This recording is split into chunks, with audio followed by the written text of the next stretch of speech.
السلام عليكم ورحمة الله وبركاته. الحمد لله وحده والصلاة والسلام على من لا نبي بعد. قال الله تعالى: ولقد كرمنا بني آدم وحملناهم في البر والبحر ورزقناهم من الطيبات وفضلناهم على كثير ممن خلق تفضيلا. সম্মানিত দর্শক শ্রোতা, আল্লাহ রাব্বুল আলামিন মানব জাতিকে সৃষ্টি করেছেন সর্বশ্রেষ্ঠ মাখলুকাত হিসেবে। সৃষ্টি জগতের মধ্যে মানব জাতিকে আল্লাহ রাব্বুল আলামিন সর্বশ্রেষ্ঠ আকৃতি দিয়ে সৃষ্টি করেছেন। আল্লাহ রাব্বুল আলামিন যে মানুষকে সুন্দর আকৃতি দিয়ে সৃষ্টি করেছেন, এ বিষয়ে আল্লাহ রাব্বুল আলামিন কোরআন কারিমে বলছেন, লাকাদ খালাকনাল ইনসানা ফি আহসানি তাকওয়িম। নিশ্চয় মানুষকে শ্রেষ্ঠ আকার দিয়েছি। পরবর্তীতে সূরা ইসরা 70 নং আয়াতে আল্লাহ রাব্বুল আলামিন বলছেন, ওয়াফাদ্দালনাহুম আলা কাসীরিন মিম্মান খালাকা তাফদীলা। আমি তাদের মধ্যে আমার বহু সৃষ্টির উপর ওদেরকে শ্রেষ্ঠত্ব দিয়েছি। অর্থাৎ আল্লাহ রাব্বুল আলামিন মানব জাতিকে, মানুষদেরকে সর্বোচ্চ শ্রেষ্ঠ যে আকার হয় সে আকার দিয়ে মানুষকে সৃষ্টি করেছে। এমনকি আল্লাহ রাব্বুল আলামিনের সমস্ত মাখলুকাতের মধ্যে মানুষকে শ্রেষ্ঠত্ব দান করেছে। আল্লাহ রাব্বুল আলামিন মানব জাতিকে সর্বশ্রেষ্ঠ আকৃতি দিয়ে সৃষ্টি করে সর্বশ্রেষ্ঠ মাখলুকাত হিসেবে ঘোষণা করে দিয়ে শুধু ক্ষান্ত হননি, মানব জাতির কিছু মৌলিক অধিকারের কথা আল্লাহ রাব্বুল আলামিন কোরআন কারিমে বর্ণনা করে দিয়েছে। বর্তমান সময়ে যাকে আমরা একটি পরিভাষা হিসেবে উপস্থাপন করি, যাকে আমরা বাস্তববাদী সমাজে মানবাধিকার নামে জেনে থাকি। মানবাধিকার কি?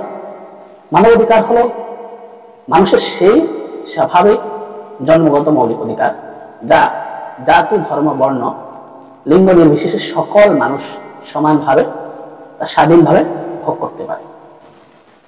আর আল্লাহ রাব্বুল আলামিন এই বিষয়গুলোকে ইসলামের মধ্যে হুকুকুল শরিয়াত অথবা হুকুকুল ইনসান হিসেবে উপস্থাপন করেছে। এর যে মৌলিক দিকগুলো রয়েছে, মৌলিক হুকুক বা মৌলিক অধিকারগুলো রয়েছে, তার প্রথমত হলো মানুষের বাঁচার অধিকার, মানুষের মত প্রকাশের অধিকার, মানুষের ধর্ম পালনের অধিকার, মানুষের ন্যায্য বিচার পাওয়ার অধিকার এবং সম্মানের সাথে জীবন যাপনের অধিকার। এই অধিকারগুলোকে বলা হয় মানুষের মৌলিক অধিকার। এছাড়া অন্যান্য কিছু অধিকার রয়েছে। আর এই অধিকার একটা সমাজ, একটা রাষ্ট্র, একটা মানুষের কেন প্রয়োজন? এই কারণে জানতে হবে যে বর্তমান সময়ে আমাদেরকে, বিশেষ করে মুসলিম বিশ্বকে ধোঁকা দেওয়ার জন্য কিছু বাস্তববাদী সমাজ, বাস্তববাদী সংগঠন নিজেদের স্বার্থ হাসিলের জন্য কিভাবে এই অধিকারের, মানুষের মৌলিক অধিকারের দোহাই দিয়ে মানুষের সাথে বেইমানি করছে এবং মানুষকে নিংড়ে দিচ্ছে। যাদের কথা বলছি তা হলো 1948 সাল দ্বিতীয় বিশ্বযুদ্ধের পরবর্তী সময় যারা মানব অধিকার রক্ষার অঙ্গীকার নিয়ে মানুষের মৌলিক অধিকারগুলো ফিরিয়ে দেওয়ার চিন্তা চেতনা নিয়ে তাদের কমিশন গঠন করে, তাহলে জাতিসংঘের মানবাধিকার কমিশন বা মানবাধিকার সংস্থা, যাকে বলা হয় universal declaration of human rights, UDHR. এই সংগঠনটি তাদের সংগঠনের সূচনা করে মানুষের মৌলিক অধিকার ফিরিয়ে দেওয়ার জন্য। কিন্তু ইতিহাস সাক্ষী দেয় যে এই সংগঠনটি যেখানেই তাদের অফিস এর কার্যক্রম শুরু করেছে, অফিস পরিচালনা করেছে, যেখানেই তারা, যে দেশে তারা মানুষের মৌলিক অধিকার ফিরিয়ে দেওয়ার অঙ্গীকার করেছে, সেই দেশ আজ পর্যন্ত তাদের মৌলিক অধিকার ফিরে পায়নি। কেন ফিরে পায়নি? তার মৌলিক কিছু কারণ রয়েছে। প্রথমত হলো তারা অঙ্গীকার করেছে মানুষের মৌলিক অধিকারগুলো ফিরিয়ে দেবে, কিন্তু তারা যখন কোনো দেশে বা কোনো স্থানে তাদের এই কমিশনের অফিস কার্যক্রম শুরু করে, তাদের কার্যক্রম বাস্তবায়ন করতে যায়, প্রথমত তারা সেই দেশের মানুষের প্রাথমিক মৌলিক অধিকারকে হরণ করে তারা তাদের এই অফিসিয়ালি কার্যক্রম শুরু করে। কিভাবে? তারা ওই দেশের মানুষের যেই বাক স্বাধীনতা, কথা বলার স্বাধীনতা, সেই স্বাধীনতাকে কেড়ে নিয়ে তাদের মতামতের বিপক্ষে গিয়ে তারা তাদের কার্যক্রম শুরু করে। দ্বিতীয়ত হলো তারা তো মানুষের মতামতের বিরুদ্ধে গিয়ে তাদের অফিসিয়াল কার্যক্রম শুরু করেছে এবং মানুষের যেই ধর্মীয় অনুভূতি, সেই ধর্মীয় অনুভূতিতে আঘাত করে তারা তাদের কার্যক্রমগুলো পরিচালনা করে। তৃতীয়ত হলো তারা কিছু নিজস্ব ব্যক্তিগত মানুষ ছাড়া, ব্যক্তিগত সমাজ ছাড়া অন্যদের উপর ন্যায় বিচার করতে কখনো সক্ষম হয়নি। এই জন্য তারা যে সকল রাষ্ট্রে তাদের মৌলিক অধিকার স্লোগান নিয়ে তাদের অফিসিয়ালি কার্যক্রম শুরু করেছে, সেই সকল রাষ্ট্রে আজ পর্যন্ত মানুষ তাদের মৌলিক অধিকার সঠিকভাবে ফিরে পায়নি, সঠিকভাবে পালন করতে পারেনি, অথবা মানুষ তাদের মৌলিক অধিকার সঠিকভাবে আদায় করতেও পারেনি। আমরা যদি লক্ষ্য করি, এই মানবাধিকার সংস্থা যত মানুষের মানবাধিকারের কথা বলে, কিন্তু তারা যখন মুসলমানদের বিষয়ে তাদের নিকট, মুসলমানদের অধিকার হরণের বিষয়ে তাদের নিকট উত্থাপন করা হয়, সর্বোপরি তারা তৎক্ষণাৎ মুসলমানদের অধিকারের বিষয়ে সর্বাবস্থায় ঠিক। যখন ফিলিস্তিনে নির্বিচারে মানুষ হত্যা হয়েছে, তখন তারা সেখানে তার সমাধান করতে পারে, সেখানে তাদের অধিকার যে চিন্তা চেতনা সেটা তারা ফলো করতে পারে। এবং কোথাও মুসলমান নারীদের হিজাব নিষিদ্ধ করা হয়েছে, যেখানে তারা বলে যে বাক স্বাধীনতার অধিকার দেবে মানুষের, কিন্তু তারা এখানেও ব্যর্থ হয়েছে। তৃতীয়ত যেটা, কোথাও অভিজাত জাতি অন্য জাতিকে দাসে পরিণত করে রেখেছে।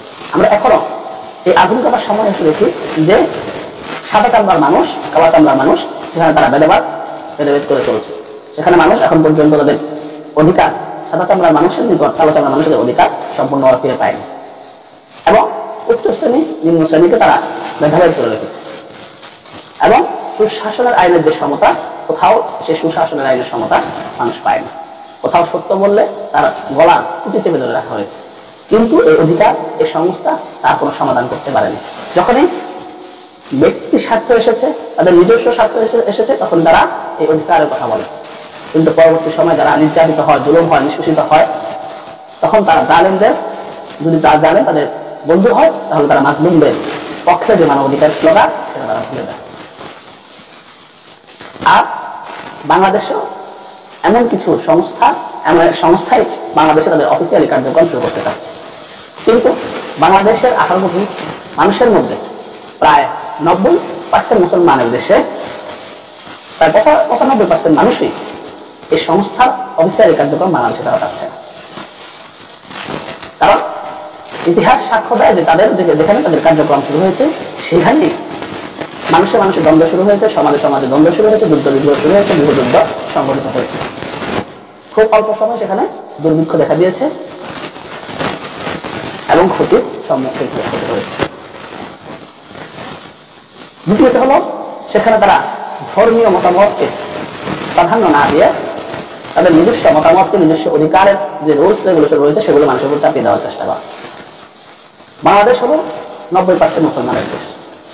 এখানে যদি তাদের যে মতামত রয়েছে, মতামত রয়েছে, সেগুলো চাপিয়ে দেয়, তাহলে মানুষের ধর্মীয় যে মৌলিক অধিকার সেটা হরণ করা হয়।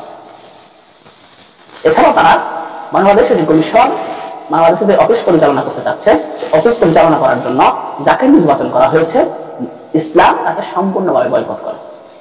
একজন ট্রান্সজেন্ডার অথবা সমকামী যদি একটি ধর্মীয় রাষ্ট্রের একটি কমিশনের প্রধান হয়ে আসে, তাহলে সেই ধর্ম, সেই রাষ্ট্র কখন তা মেনে নেবে না। এখানেও মানুষের মৌলিক যে অধিকারগুলো, মত প্রকাশের অধিকার, সেই মত প্রকাশের অধিকারকে হরণ করে যদি তারা অফিস করে, মত প্রকাশের অধিকার হরণ করে তারা অফিস করে, তাহলে যদি একটি সংস্থা তাদের প্রাথমিক সূচনায় হয় মানুষের মৌলিক অধিকারকে হরণ করে তাদের কার্যক্রম শুরু করা, তাহলে বোঝাই যায় তারা কতটুকু মানুষের মৌলিক অধিকারকে ফিরিয়ে দিতে পারবে।